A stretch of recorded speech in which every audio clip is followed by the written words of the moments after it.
Dahil natapos na ang first week ng 2024 PBA Philippine Cup. Halina't pag-usapan natin ang player na gumawa ng hindi matatawarang marka sa nakalipas na isang linggo, at hinirang na Player of the Week dahil sa malaking impact na nagawa niya para tulungan ang kanyang team na mag-top sa standing.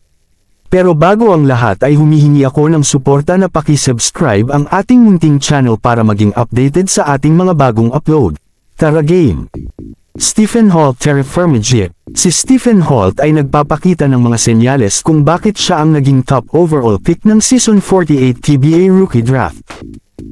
At ang kanyang magandang performance para simulan ang PBA Philippine Cup ay naging magandang hudyat para sa Terraform Jeep, na nasa kanilang best start of the conference. Gayunpaman, ito ang best chance ng Jeep para makakuha ng isa pang playoff appearance, at higitan ang naging performance nila noong 2015 to 2016 Governors Cup kung saan sila ay naging 4th seed sa playoffs.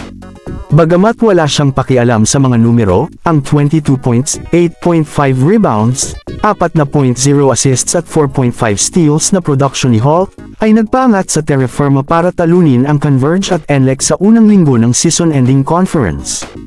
Binuksan niya ang Philippine Cup sa pamamagitan ng pag-reset ng kanyang season high na may 27th puntos habang nagambag ng 10 rebounds, 4 na assists at 5 steals, para lampasan ng Jeep ang Fiber Xers 107-99 noong March 1. Pagkalipas ng 2 araw, nagpakita ulit si Holt at nagtala ng 17 puntos, 7 rebound, 4 na assist at 4 na steals sa 99-95 na panalo laban sa Road Warriors, na naglagay sa Jeep sa 2-0, sa ilalim lamang ng isa pang perennial bottom feeder na Blackwater Bossing.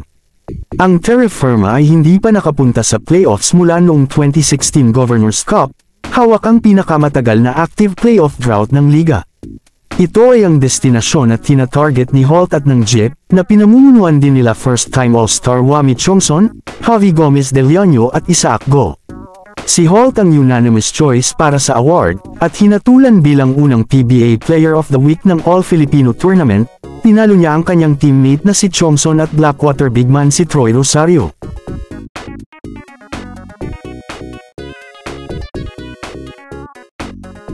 Mahilig ka ba sa mga basketball content? Baka pwedeng pahit ng subscribe button para updated ka sa tuwing may bago tayong upload. Salamat hanggang sa muli.